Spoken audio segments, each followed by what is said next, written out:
णमो सिद्धाणं णमो आर्याणं णमो वज्रायाणं णमो लोये सव्वसाहुणम्। मंगलमय पांचों कल्याणक मंगलमय जिनका जीवन है। मंगलमय वाणी सुखकारी शाश्वत सुख की भव्य सदन है। मंगलमय सद्धर्म तीर्थ करता की मुझको सदा शरण हो। धन्य घड़ी वह धन्य दिवस जब मंगलमय मंगलाचरण हो।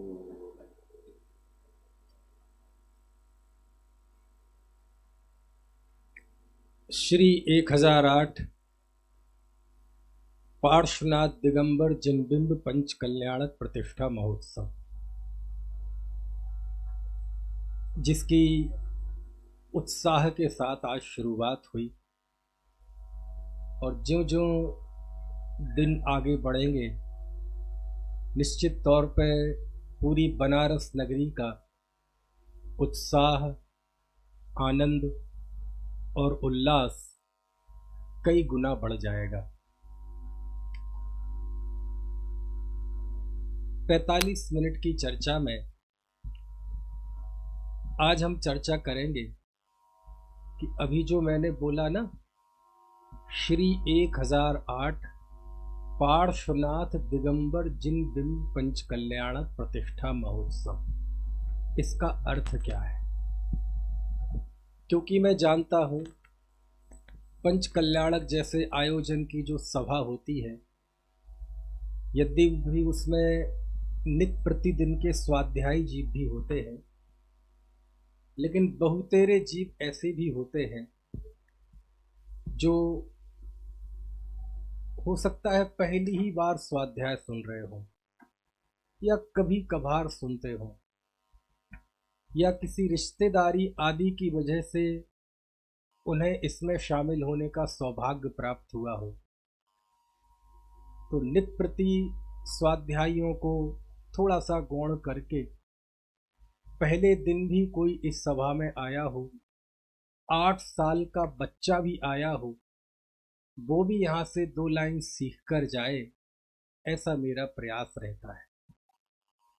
और इससे सरल बात कौन सी हो सकती है कि आज इस समारोह का जो शीर्षक है, उस शीर्षक का ही अर्थ हम जाने। क्या है इस समारोह का शीर्षक? श्री 1008 पार्श्वनाथ दिगंबर जिनबिंब पंच कल्याणक प्रतिष्ठा महोत्सव। पूरी एक गाथा जैसी है, लंबी है ना। इसमें सबसे पहला शब्द है, वो शब्द है श्री। ये श्री क्या होता है? आमतौर पर जब विवाह संपन्न होता है किसी भाई बहन का, भाई बहन मतलब हमारे भाई बहन, आपस में नहीं भाई बहन, तो जिसका विवाह होता है उसके आगे श्री लगाने लगते हैं, और जिस बहन का विवाह होता है उसके आगे श्रीमती लगाने लगते हैं। क्योंकि भारतीय संस्कृति सभ्यता में हमारे पूर्वज कहा करते थे कि स्त्री के बिना पुरुष श्रीहीन होता है। श्री मतलब शोभा, श्री मतलब सौंदर्य, श्री मतलब संपदा, श्री मतलब लक्ष्मी। तो हमारे पूर्वज कहा करते थे कि स्त्री के बिना पुरुष श्रीहीन होता है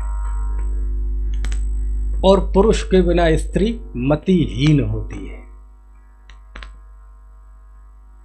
हालांकि यहां जितने लोग मुझे पीछे तक दिखाई दे रहे हैं, 90% से ज्यादा लोग श्रीवान हैं। ये आगे ही 2-4 चेहरे दिख रहे हैं जो अभी भी श्रीहीन है। और ये बात मैंने भी अनुभव की। जब मैं भी श्रीहीन था तो कहीं किराए पे कमरा लेने जाए ना तो कोई कमरा नहीं देता था, कुंवारे आदमी को कोई कमरा नहीं देता किराए पे। और जब विवाह हो गया उसके पहले भी आप स्वयं महसूस करते होंगे, किसी शादी व रिश्तेदारी में एक वो स्थिति बनती है कि आप अकेले गए हो, इज्जत नहीं होती आदमी की। और यदि आप पत्नी के साथ जाएं तो आपकी इज्जत कई गुनी बढ़ जाती है। हो सकता है इसीलिए पूर्वज लोग कहते हो कि स्त्री के बिना पुरुष श्रीहीन होता है और पुरुष के बिना स्त्री मतिहीन होती है। और इस लौकिक मान्यता का प्रयोग हमारे भजनकारों ने किया। जब वो भजन लिखते हैं, धिक धिक जीवन समकित बिना, सुना है आपने? नहीं। धिक धिक जीवन समकित बिना, कि सम्यक दर्शन के बिना ये जीवन धिक्कार है। और इस बात को कई उदाहरणों के द्वारा वो समझाते हैं। तो उसमें एक उदाहरण ये भी लेते हैं, धिक धिक जीवन समकित बिना, जैसे कंत बिना कामनी शोभा। कंत यानी होता है पुरुष और कामनी मतलब स्त्री। ऐसा उदाहरण दिया कि जैसे पुरुष के बिना स्त्री की शोभा नहीं होती, ऐसे ही सम्यक दर्शन के बिना ये जीवन धिक्कार है। समझ में आया? कहने का आशय यह है कि लोक में श्री का अर्थ सौंदर्य, शोभा, संपदा, ये सारे अर्थ होते हैं। लेकिन जब जिनेंद्र के साथ श्री लगा हो तो वहां भी क्या श्री का यही अर्थ है क्या? कहते अरे भाई, ये पति पत्नी का राग, ये तो आत्मा पे कलंक है। संग की भावना तो निगोद की भावना है। आज जो पत्नी है, कभी वो बहन भी थी, आगे बहन भी हो सकती है, आगे किसी जन्म में बेटी भी हो सकती है। ये घर परिवार का रिश्ता, माता पिता, भाई बहन, पति पत्नी का रिश्ता, ये तो बस ऐसे ही है कि जैसे एक पेड़ पर अलग अलग दिशा से आए हुए हजारों पक्षी पेड़ पर बैठ जाते हैं, पूरी रात चहकते हैं, सुबह होते ही सब अपने अपने रास्ते उड़ जाते हैं। इसलिए ये कोई शोभा है? लेकिन ये यदि शोभा नहीं है तो जिनेंद्र देव की श्री क्या है? जिनेंद्र देव के साथ जो श्री शब्द लगा हुआ है, इसका क्या अर्थ है? तो श्री का अर्थ तो संपदा ही होता है, श्री का अर्थ तो लक्ष्मी ही होता है, श्री का अर्थ सौंदर्य ही होता है। लेकिन जिनेंद्र देव की संपदा क्या है? तो जिनेंद्र देव की संपदा है उनके 46 गुण। अरहंत भगवान के 46 गुण होते हैं ना, अरहंत के 46 गुण ही जिनेंद्र देव की श्री है, शोभा है। और उन 46 गुणों में 4 गुण तो उनके आत्माश्रित हैं और 42 गुण उनके शरीराश्रित हैं। अनंत दर्शन, अनंत ज्ञान, अनंत सुख, अनंत वीर, ये उनके आत्मिक गुण हैं, ये उनके आत्मा के धर्म हैं। लेकिन जो जितनी जबरदस्त आत्माराधना करता है, उसको सहज रूप से उतना ही उत्कृष्ट पुण्य का बंध होता है। जैसे कोई किसान बहुत अच्छी फसल करता है, बीज अच्छा हो, है ना, उसे हवा पानी अच्छा मिले, उसे खाद बढ़िया दे, तो जितनी बढ़िया फसल होती है, भूसे के लिए अलग से कोई प्रयत्न नहीं करना पड़ता। फसल अच्छी होती है तो भूसा स्वतः ही अच्छा होता है। ऐसे ही जो जितना बड़ा धर्म आराधक हो, जितना बड़ा आत्म आराधक हो, समझ में आया, जितना ज्यादा अनासक्त हो, जिसे जितनी ज्यादा पुण्य की इच्छा ना हो, उसको स्वतः ही ऐसा पुण्य बनता है कि उसे वो बाह में अनुकूलताएं अथवा वो बाह में वैभव मिलता है जो मिथ्या दृष्टि अथवा अधर्मात्मा जीव के वश की बात नहीं है। और चूंकि अनंत चतुष्टयात्मकता ये साधना की बड़ी उत्कृष्ट अवस्था है, और इसके फल में जो पुण्य बनता है, उस पुण्य के फल में, है ना, जन्म के अतिशय होते हैं, केवल ज्ञान के अतिशय होते हैं, तीर्थंकर का समोषण होता है, दिव्य ध्वनि होती है, परमोदारिक शरीर होता है, अष्ट प्रार्तिहार्य होते हैं, दिव्य बिटप पहुपन की वर्षा, दुंदुबी आसन वाणी सरसा, छत्र चमर भा मंडल भारी, ये तब प्रार्थी हार्य। ये 42 उनकी बहरंग लक्ष्मी है, बाह शोभा, और अनंत चतुष्टय उनकी अंतरंग लक्ष्मी है। समझ में आया? और इन दोनों को मिलाकर एक शब्द में बोलते हैं श्री। अच्छा, इसमें उनकी वास्तविक लक्ष्मी कौन सी है? इन 46 गुणों में भगवान की वास्तविक संपदा कौन सी है? तो इसके लिए हम थोड़ी देर के लिए आचार्य समंत भद्र स्वामी के चरणों में जाते हैं। अच्छा, कितने लोगों ने आचार्य समंत भद्र स्वामी का नाम सुना है? हाथ खड़े कीजिए जरा। बहुत लोगों ने सुना है। समंत भद्र आचार्य, जिन्हें कलिकाल सर्वज्ञ कहा जाता है, जिन्हें आद्य स्तुतिकार कहा जाता है, और जो तर्क में, न्याय में इतने निष्णात थे कि वो कहते थे कि मैं कुबादियों के मद को खंडन करने के लिए शेर की तरह विचरण करता। और आज से 1900 साल पहले समंत भद्र स्वामी ने पूरे भारतवर्ष में विहार करते हुए, कुबादियों के मत का खंडन करते हुए जैन शासन के अनेकांतवाद को स्थापित किया। और समंत भद्र आचार्य की यह स्थिति थी कि जिस गांव में के बाहर से वो निकल जाएं, तो उस गांव के पंडित लोग गांव छोड़ के चले जाते थे, विरोधी लोग। समझ में आया ना? इतना खौफ था उनका, इतना डर था, ऐसा उनका यश था, ऐसा उनका तेज था। और जब ऐसे तर्क में निष्णात, जैन न्याय के प्रतिष्ठापक, आद्य स्तुतिकार, कलिकाल सर्वज्ञ, भविष्यकालीन तीर्थंकर भी माना गया है उन्हें, ऐसे समंत भद्र स्वामी ने जब भगवान की स्तुति की, और उन्होंने एक स्तोत्र लिखा जिसका नाम है देवागम स्तोत्र। क्या नाम है उसका? देवागम स्तोत्र, जिसका एक दूसरा नाम आप्त मीमांसा भी है। और जब वो भगवान की स्तुति करते हैं तो आप ताज्जुब करेंगे, आपको लगेगा कि भगवान की स्तुति करने का यह भी सलीका हो सकता है। क्योंकि हमने तो भगवान की भक्ति के नाम पे, हमारे मन में जो एक इमेज है वो यही है, भगवान के सामने गिड़गिड़ाना, फिल्मी धुनों पे बढ़िया बढ़िया एक दो शब्द यहां वहां करके भगवान के भजन बना देना। समझ में आए ना? बाजे छम छम छम छम, समझ में आए ना? है, कभी तो ऋषभ लगता है, कभी तो अजित लगता है।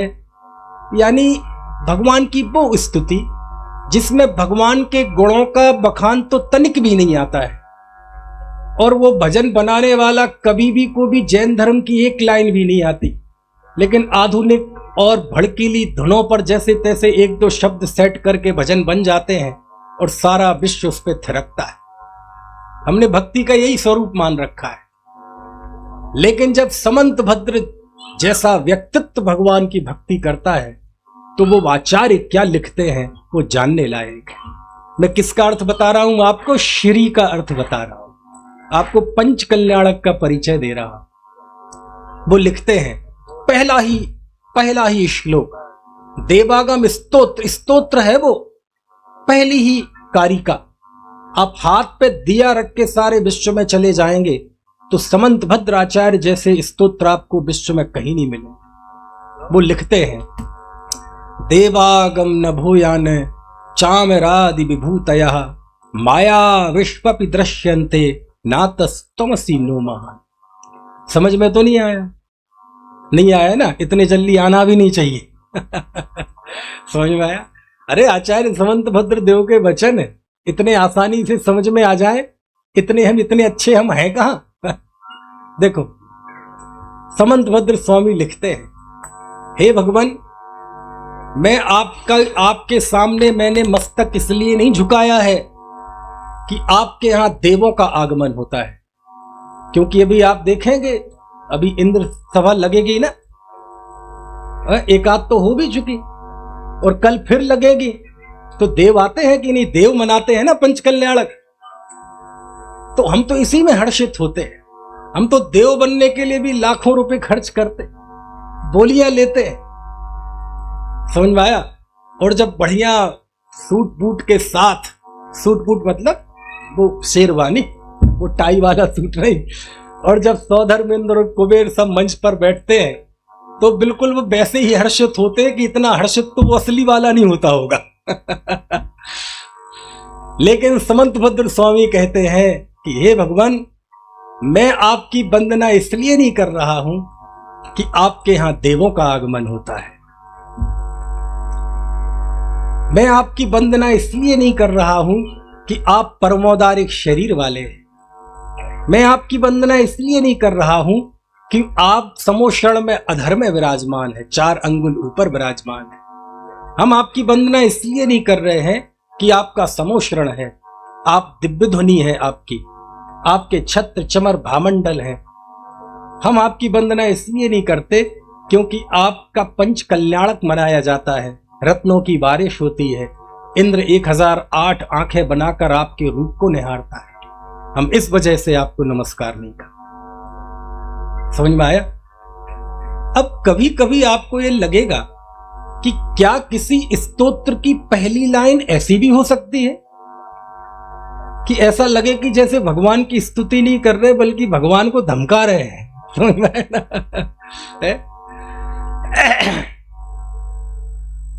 लेकिन ऐसा है। लेकिन ध्यान रखना, ये बात समंतभद्र स्वामी ऐसी छाती तान कर नहीं कह रहे हैं, भगवान में के चरणों में नमस्कार करते हुए कह रहे हैं।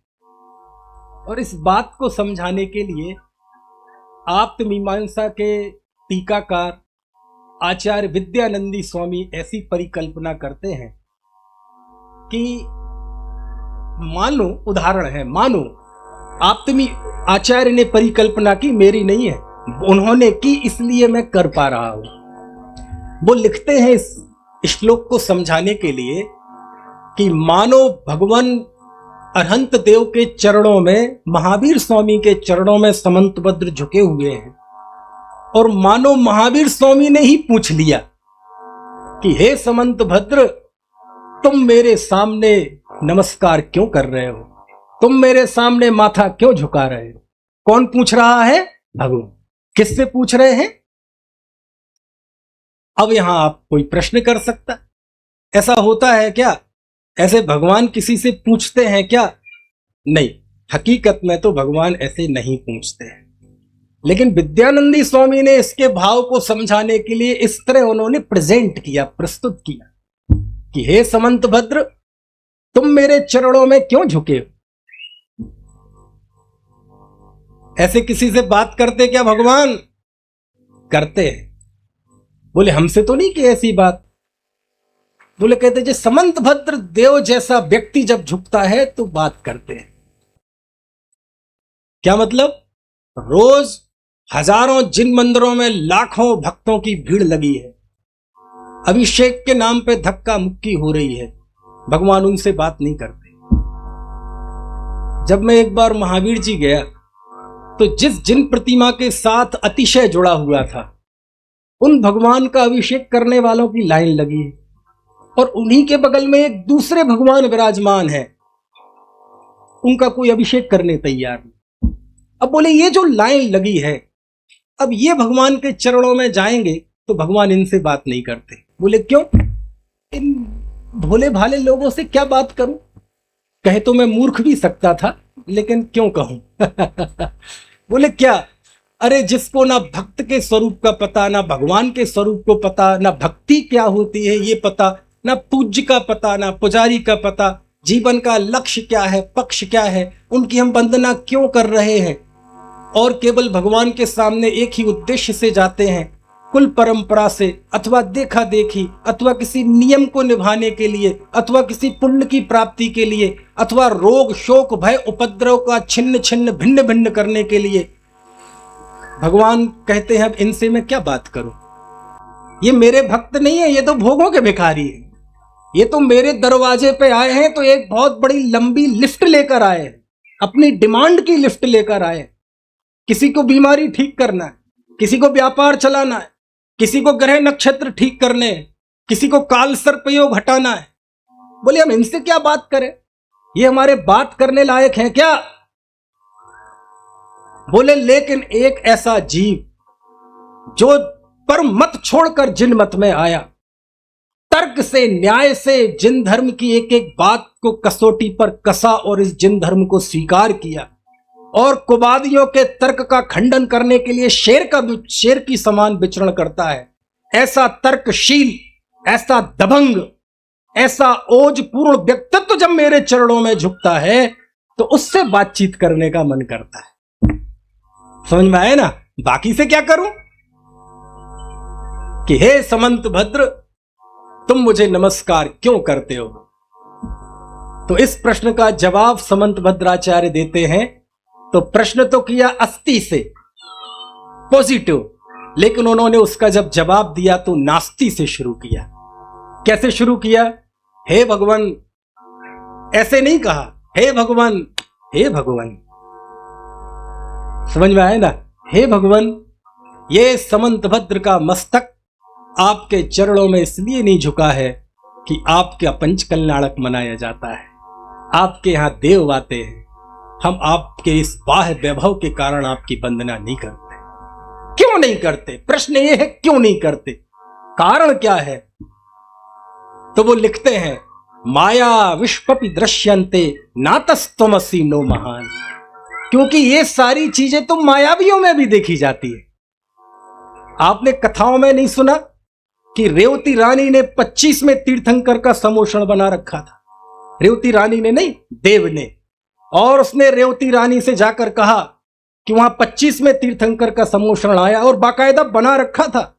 यदि एक सामान्य व्यक्ति जाएगा तो उसे वास्तविक समोषण में और उस, है ना, देव पुनीत काल्पनिक समोषण में कोई अंतर समझ में नहीं आएगा। वैसे ही चतुर्मुख भगवान, वैसा ही समोषण, वैसा ही सब कुछ जैसा एक असली का होता है, बना रखा था ना। तब समंत भद्र स्वामी लिखते हैं ये सारी चीजें तो मायावियों में भी देखी जा सकती है, मायावी के भी ऐसा वैभव देखा जा सकता है, इसलिए इस कारण से आप महान नहीं। बोलो कितनी बड़ी बात है। आज से 1900 साल पहले समंत भद्र स्वामी ने एक कारिका लिख के इस पंचम काल के, है ना, साधकों को यह बात स्थापित कर दी कि जैन धर्म में किसी भी जीव का मूल्यांकन होगा तो उसके बाह्य ग्लैमर के आधार पर नहीं होगा, उसका मूल्यांकन होगा तो उसके आत्मिक गुणों के आधार पर होगा। यह बात कही गई देव के विषय में, माननी चाहिए शास्त्र के विषय में भी और गुरु के विषय में। समझ में आया ना? फिर प्रश्न, तो फिर क्यों नमस्कार करते हो? फिर वो जवाब देते हैं हे भगवान, इस समंत भद्र का मस्तक आपके चरणों में इसलिए झुका है क्योंकि आपने दोषों का नाश कर दिया, अर्थात आप बीतरागी हुए। आपके लिए ना कोई शत्रु है ना मित्र है। समझ में आया ना? आप बीतरागी हुए, आपने आवरण का नाश कर दिया, अज्ञान का नाश कर दिया, आप सर्वज्ञ हुए, केवल ज्ञानी हुए। आपके ज्ञान से बाहर कुछ नहीं रहा। समझ में आया ना? आप जानते सबको हैं लेकिन किसी के साथ तन्मय नहीं है। सारे विश्व को जानते हैं लेकिन जानते हुए भी जैसे अनजान रहते हैं। आपने दोषों का नाश किया अर्थात बीतरागी हुए, आपने आवरण का नाश किया अर्थात सर्वज्ञ हुए, और आपकी वाणी किसी कुवादी के द्वारा खंडित नहीं हो सकती, ऐसी आपकी अकाट तत्व को निरूपण करने वाली वाणी है। इस कारण से हम आपकी वंदना करते हैं। समझ में आया ना? तो समंत भद्र स्वामी ने उस बाह लक्ष्मी को, उस बाह वैभव को एक पोटली में बांधकर एक कोने में रख दिया कि इस बाह वैभव को हटा दो। अब जो जिनेंद्र देव का आत्मिक स्वरूप है वो ही उनका वास्तविक स्वरूप है, और बाकी की चीज वो तो उनके पुण्य के उदय का कमाल है, उससे उनकी पूजनीयता नहीं है। समझ गए? तो 46 गुणों से युक्त होना, यह श्री शब्द का अर्थ है, अंतरंग लक्ष्मी और बहिरंग लक्ष्मी। ठीक है? इस बीच में आपसे एक प्रश्न पूछ लूं। अच्छा, आपको स्टेशन तो समझ में आ रही है ना, मैं कौन सी स्टेशन से बात कर रहा हूं? वो स्टेशनें टकरा तो नहीं रही। मेरा ये प्रयत्न ये रहता है कि व्याख्यान के पहले मिनट में बोले गए वाक्य और 45 मिनट में बोले गए वाक्य और बीच में बोले गए वाक्य में कोई तारतम्य हो। समझ में आया ना?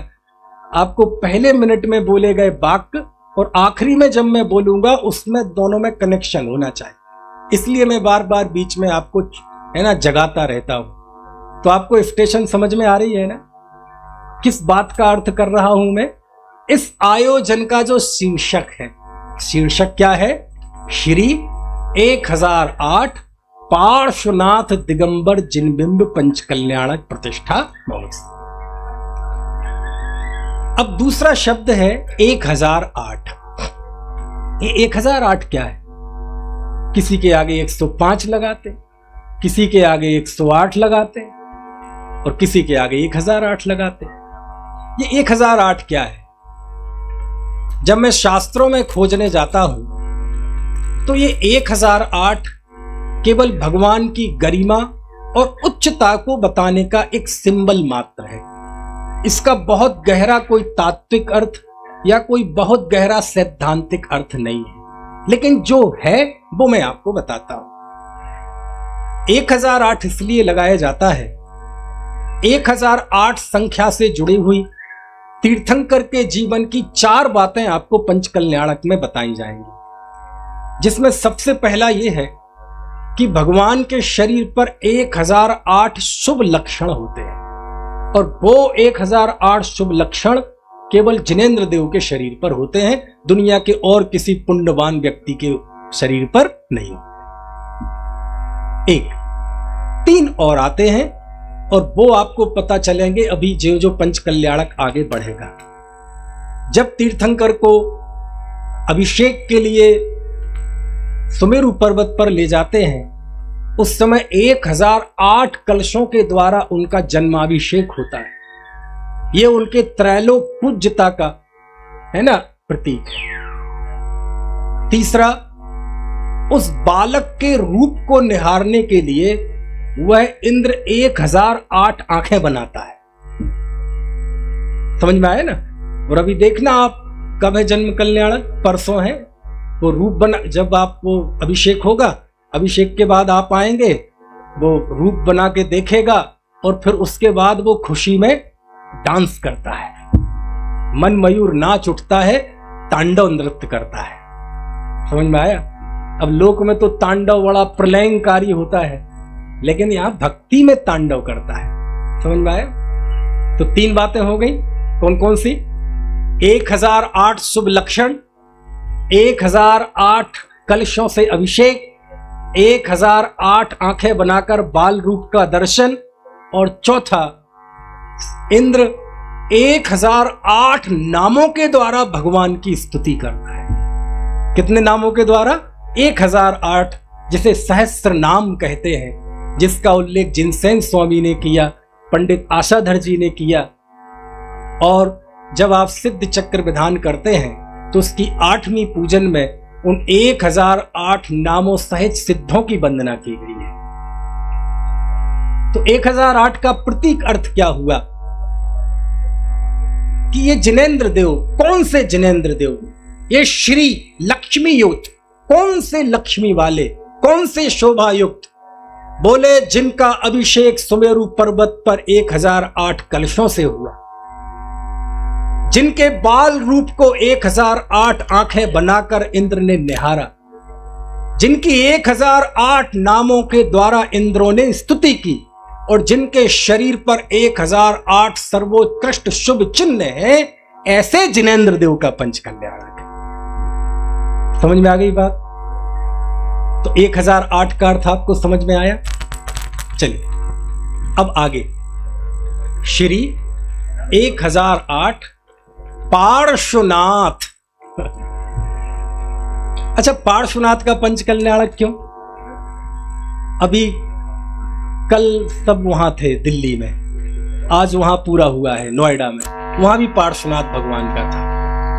क्योंकि मैं जब देखता हूं तो 24 तीर्थंकरों में सबसे ज्यादा सुपर हिट यदि कोई तीर्थंकर है तो कौन है? पार्श्वनाथ।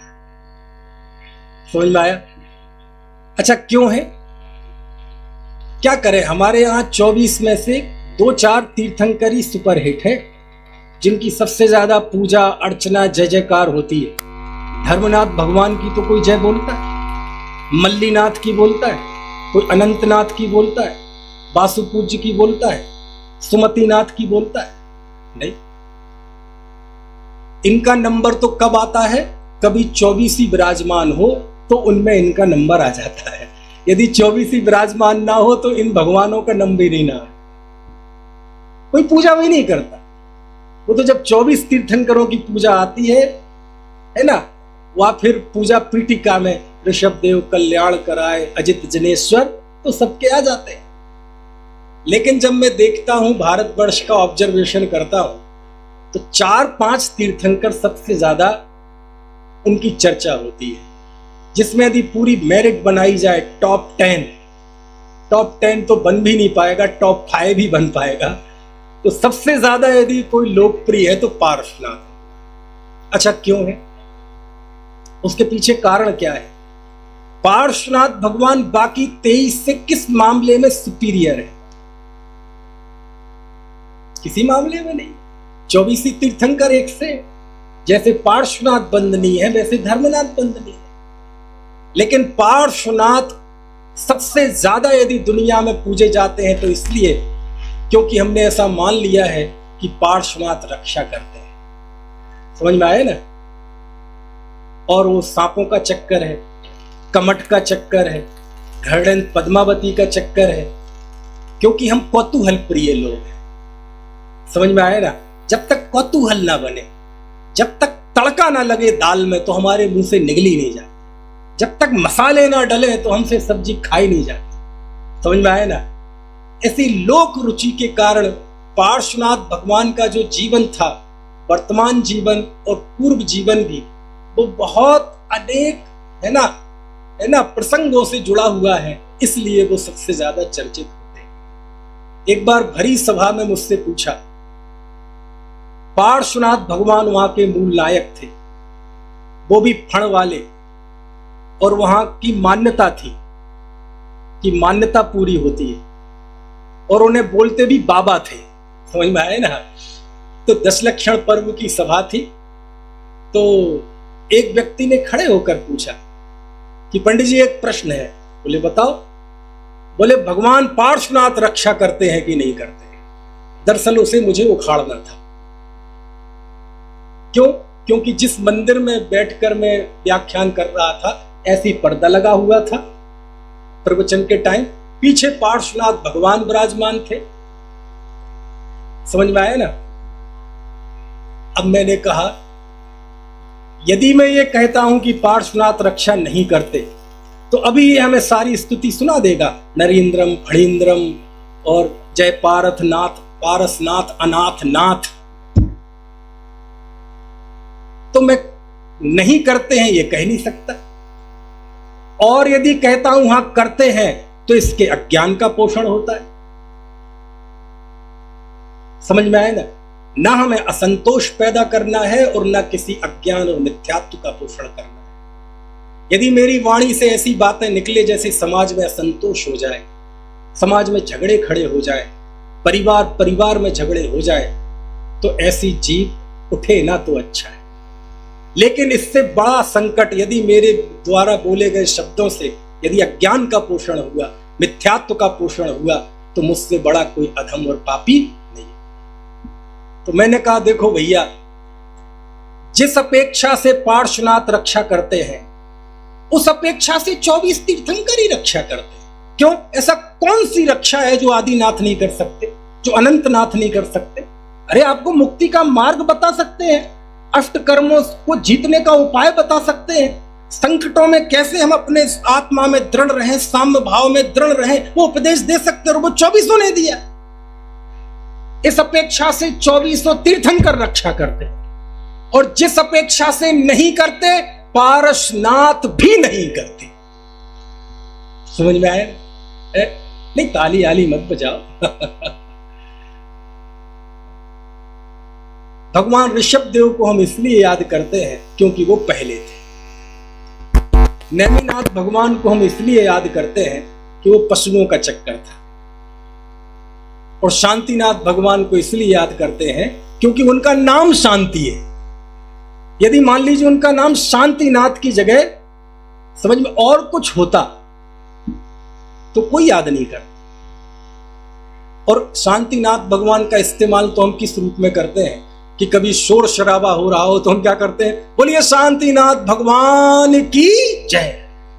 शांतिनाथ भगवान का नाम शांतिनाथ है, लेकिन उनका नाम सबसे ज्यादा चीख कर लिया जाता है। और कभी कभार शांतिनाथ भगवान भी फेल हो जाते, नहीं होती शांति।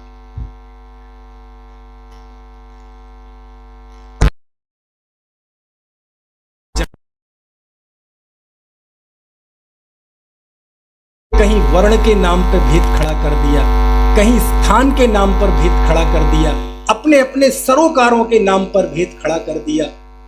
किसी को रक्षा विभाग दे दिया, किसी को शांति करने का विभाग दे दिया।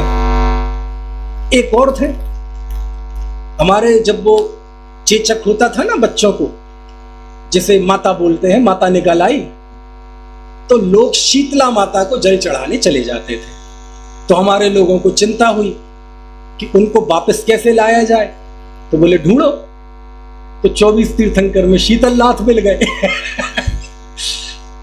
तो बोले सुनो, वहां जाने की जरूरत नहीं है, शीतलनाथ भगवान के ऊपर जल चढ़ाओ, तुम्हारा चेचक ठीक हो जाए।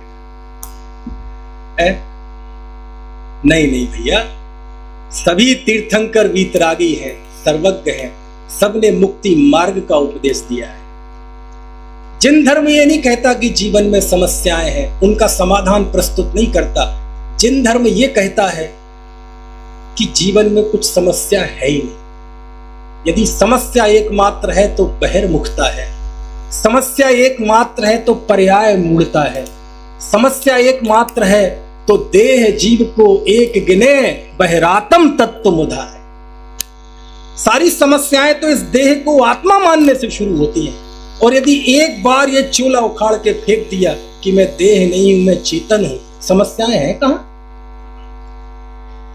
खैर, लेकिन अब किसी ना किसी एक तीर्थंकर की मुख्यता से तो विधि होती है, और उस हिसाब से ये पंचकल्याणक पार्श्वनाथ भगवान का पंचकल्याणक। वैसे हमारे जितने प्रतिष्ठा पाठ हैं वो सारे प्रतिष्ठा पाठ भगवान ऋषभ देव के आधार पर लिखे गए। आप जितने भी प्रतिष्ठा पाठों में जाएंगे, सारी विधि भगवान ऋषभ देव पर लागू की गई है। ऐसा क्यों? वो इसलिए कि यदि हमारा जितना पुराण साहित्य है उसमें सबसे ज्यादा वर्णन यदि किसी तीर्थंकर का है तो वो ऋषभ देव का है। और आपको बहुत मतलब जानने लायक बात बताऊं, विश्व में इस युग में सबसे बड़ी कोई पर्सनैलिटी हुआ है, सबसे बड़ी कोई ताकत, सर्वमान्य कोई व्यक्तित्व इस युग में कोई हुआ है, उनसे बड़ा कोई नहीं हुआ। लौकिक दृष्टि से कह रहा हूं तो वो थे भगवान ऋषभ देव। क्योंकि जब भोग भूमि से कर्म भूमि का काल आया तो उस समय लोगों को जीवन जीने की कलाएं जानना था। तो उस समय भगवान ऋषभ देव ने असी मसी कृषि विद्या कला वाणिज्य का उपदेश देकर लोगों को लौकिक जीवन जीने की कला सिखाई।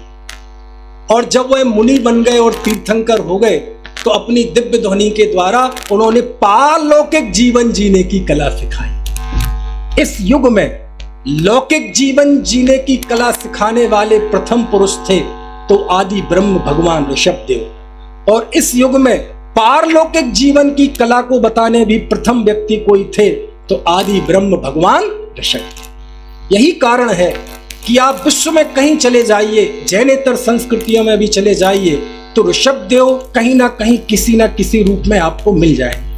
भले ही उनका स्वरूप विकृत हो चुका होगा, लेकिन वो कहीं ना कहीं किसी ना किसी रूप में मिल जाए। और आप जानते हैं, यदि आपको इस देश का प्राचीन से प्राचीन इतिहास जानना हो तो आपको जिनसेन स्वामी के महापुराण में जाना पड़ेगा। नाम तो सुना है ना आपने, आचार्य जिनसेन स्वामी। जिनसेन स्वामी ने एक महापुराण लिखा आज से 1200 साल पहले, और वो महापुराण एक इतनी अमूल्य निधि है कि आपको पूरे विश्व का इतिहास जानना हो वर्तमान के, आप वर्तमान इतिहासकारों के पास जाएंगे तो कितने साल का इतिहास मिलेगा? 1000 साल, 2000 साल। आजकल जो बहुत झंडा बुलंद कर रहे हैं वो भी यदि पीछे जाएंगे तो 5000 साल। लेकिन दुनिया तो 5000 साल पहले भी थी, 50,000 साल पहले भी थी, 5 लाख साल पहले भी थी, 5 अरब साल पहले भी थी, असंख्यातों वर्ष पहले भी थी, एक कोड़ा कोड़ी सागरोपम पहले भी थी। उसका इतिहास कौन बताएगा? चले जाओ विश्व के किसी शास्त्र में लिखा हो। इतने प्राचीन इतिहास को यदि जानना हो तो आपको जिनसेन स्वामी द्वारा रचित महापुराण में जाना पड़ेगा। और महापुराण के 2 भाग हैं, आदि पुराण और उत्तर पुराण। आपको आदि पुराण में जाना पड़ेगा। समझ में आया? निकलंक, तुम्हारे कोटा का क्या इतिहास है पता है? कोटा में एक कोड़ा कोड़ी सागरोपम पहले क्या होता था? एलन क्लास और बंसल क्लास थी क्या? क्यों जी, आपके भीलवाड़ा का इतिहास बताऊं? आपके पढ़ावा का बताऊं? उज्जैन का बताऊं? आपके राधोगढ़ का बताऊं? जिनसेन स्वामी ने बताया है। तुम्हारे बरा को बताएं? आप जिस जिस गांव से आए हैं, जिस जिस शहर से आए हैं, आपको वहां का इतिहास जानना है। असंख्यातों वर्ष वहां पहले कैसे जीते थे लोग, क्या खाते थे, क्या पीते थे, क्या कानून व्यवस्था थी, क्या समाज व्यवस्था थी, क्या अर्थव्यवस्था थी, कैसे विवाह होते थे, बैंकेट होते थे कि नहीं, पुलिस चौकी होती थी कि नहीं, टैक्स लगता था कि नहीं, व्यापार होता था कि नहीं, वायुयान चलते थे कि नहीं, बता दूं? ये सब जानना हो तो आपको महापुराण में जाना पड़ेगा, आदि पुराण में जाना पड़ेगा। उसमें लिखा है, चलो 2-4 लाइन बता देता हूं। यहां नीमच में आज से असंख्यातों वर्ष पहले यहां भोग भूमि थी। यहां कल्प वृक्ष थे और कल्प वृक्ष के पास नीमच के लोग जाया करते थे और कल्प वृक्ष से कहते थे कि हमें कपड़े लाओ, तो वो कपड़े उपलब्ध हो जाते थे। आप कहते थे कि मुझे रसमलाई लाओ, जैसे क्या खाया जाता है यहाँ बढ़िया, अब वो जो भी खाया जाता हो, रात में अच्छा नहीं लगता वो उपलब्ध। यानी उस समय कल्प वृक्ष होते थे यार, खेती नहीं करनी पड़ती थी, कारखाने नहीं होते थे, कल्प वृक्ष हुआ करते थे, शादियां नहीं हुआ करती थी, युगलियां पैदा हुआ करते थे, पुलिस स्टेशन नहीं हुआ करते थे। क्यों?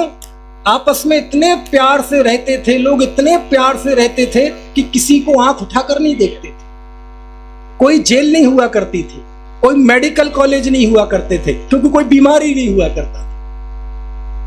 कितना कितना बताएं, क्या करें? ये जैन धर्म व्यापारियों का धर्म बन जाने से हमारे अध्ययन की रुचियां खत्म हो गई, हम अध्ययन से दूर हो गए और हम अपनी महान महान विरासत से दूर। उस महापुराण में आदि पुराण के इतने बड़े बड़े 2 भाग हैं, इतने बड़े बड़े 2 भाग, और दोनों को मिला के 1000 पृष्ठ से ज्यादा हो जाते हैं। और उसका अगला भाग है उत्तर पुराण, जिसकी रचना जिनसेन स्वामी की समाधि के बाद उनके शिष्य गुणभद्राचार्य ने की। तो इतने बड़े बड़े 2 भागों में तो है आदिनाथ भगवान का चरित्र, और शेष बचा एक इतनी पुस्तक, उसमें है बाकी 23 तीर्थंकरों का चरित्र। तो आप समझ सकते हैं कि ऋषभ देव का वर्णन कितना लंबा है। अब एक बार वर्णन कर दिया, अब बाकी 23 में वही बात क्यों दोहराएंगे? वही 16 स्वप्ने, वही रत्नों की वर्षा, वही 1008 आंखें, वही ऐरावत, वही अभिषेक, वही देव और मानवों का है ना विवाद, वही समोशरण। अब वो बात को कितने बार दोहराया जाएगा? इसलिए ऋषभ देव का वर्णन आचार्य ने इतने विस्तार से किया कि सभी प्रतिष्ठा पाठों में जितना भी प्रक्रिया का वर्णन है उसका आधार कौन है? ऋषभ देव। यही कारण है कि देश में यदि 100 प्रतिष्ठाएं होती हैं तो 90 से अधिक प्रतिष्ठाएं किसकी होती हैं? ऋषभ देव की होती है। लेकिन अब हम लोग ठहरे मनुष्य, यदि रसगुल्ला भी हम रोज खाएंगे तो 5वें दिन ऊब होने लगेगी। आपके मनपसंद भोजन भी लगातार 4-6 दिन खा ले तो 8वें 10वें दिन आपको लौकी की सब्जी की याद आने लगेगी। समझ में आया ना? तो हम चूंकि टेस्ट है ना बदलना चाहते हैं, तो यही कारण है कि हमारा जायका बदले, स्वाद बदले, हमें और अन्य तीर्थंकरों के चरित्र को जानने के लिए मिले, इसलिए हम अन्य तीर्थंकरों का पंचकल्याण करते हैं। और उसी सिलसिले में यहाँ किसका किया जा रहा है? पार्श्वनाथ भगवान का किया जा रहा है। तो कितने हो गए? श्री 1008 पार्श्वनाथ। फिर अगला शब्द है दिगंबर जिनबिंब। अब इसका अर्थ मैं अभी नहीं बताऊंगा, इसका अर्थ कल बताऊंगा, क्योंकि जिनबिंब एक इतना बड़ा है ना, इतने बड़ा पहलू है हमारे अध्यात्म का कि उस पर स्वतंत्र मेरा 45 मिनट 1 घंटे का व्याख्यान होता है। वो मैं आपको कल बताऊंगा, बीच में भागना मत आप, वो कल जरूर सुनना। यदि वो नहीं सुनेंगे तो आपका पंचकल्याणक निस्तार चला जाएगा। समझ में आया? और फिर आखिरी शब्द है प्रतिष्ठा महोत्सव। पंचकल्याणक प्रतिष्ठा महोत्सव, इसका क्या अर्थ? अब पंचकल्याणक तो आप एक एक कल्याणक बाकायदा देखेंगे, लेकिन यहां एक प्रश्न खड़ा होता है, गर्भ कल्याणक, जन्म कल्याणक, इसमें कल्याणक की क्या बात है? जन्म लेने में कौन सा कल्याण है? गर्भ में आने में कौन सा कल्याण है? हमारे शास्त्रों में तो गर्भ में रहने वाले बच्चे के 9 महीने का ऐसा घिनौना वर्णन है, ऐसा बीभत्स और ऐसा जुगुप्सा पूर्ण वर्णन है कि यदि 9 महीने का वर्णन आप पढ़ लें तो रूह कांप जाए। और जन्म के दुखों का ऐसा वर्णन है, जननी उदर बस्यो 9 मास, अंग सकुचिते पाई त्रास, निकसत जे दुख पाए घोर, तिनको कहत ना। तो जन्म और गर्भ में कौन से कल्याण की बात है? और 18 दोषों में पहला दोष कौन सा है? जन्म तो एक दोष है ना। और रोज जब हम सुबह पूजन करते हैं तो क्या बोलते हैं? ओम ह्रीं श्री देवशास्त्र गुरुभ्यो जन्म जरा मृत्यु विनाशनाय जलम निर्वपामीति स्वाहा। हे भगवान, मैं जन्म, मृत्यु और बुढ़ापे के नाश करने के लिए आपके सामने जल समर्पित करता हूं। तो जो जन्म एक दोष है, जिस जन्म के नाश की रोज हम मंदिर में भगवान के सामने भावना भाते हैं, और ये जन्म तो हमारे देश के लिए भी बड़ी समस्या, चिंता होती है ना। हमारे 125 करोड़ भारतवासी, मोदी जी कहते थे ना 2014 में, अब 140 कहने लगे, 140 करोड़, 15 करोड़ तो मोदी जी नहीं बढ़ा दिए। तो जन्म तो एक बहुत बड़ी समस्या है, सरकार परेशान है, तो समाज की दृष्टि से भी जन्म एक समस्या है, आध्यात्मिक दृष्टि से भी जन्म एक दोष है, और विजन में भी जन्म के नाश की भावना हम रोज भाते हैं, और शास्त्रों में भी गर्भ और जन्म का बड़ा बीभत्स और जुगुप्सापूर्ण वर्णन। तो फिर गर्भ और जन्म का कल्याण क्यों? प्रश्न समझ में आ रहा है? निकला क्या बात? टेंशन से मैं दिख रहा, प्रश्न समझ में आया नहीं आया? टाइम तो हो ही गया, लेकिन अब 1 मिनट में समाधान सुन लो। और जब तीर्थंकर का मना सकते हैं तो हमारा क्यों नहीं? तो हम आपका भी मनाएंगे, बिल्कुल मनाएंगे, लेकिन आप एक बात का समाधान कर दो मेरा, नीलेश भाई, एक बात का आपका भी हम कल्याणक मनाएंगे, बस एक प्रश्न का जवाब दे दो। आप अपने जन्म की कोई एक ऐसी तिथि लाके दे दो कि जो फिर दोबारा बदले नहीं, ऐसी कोई तिथि लाके दे दो। पता ही नहीं, ठिकाना ही नहीं।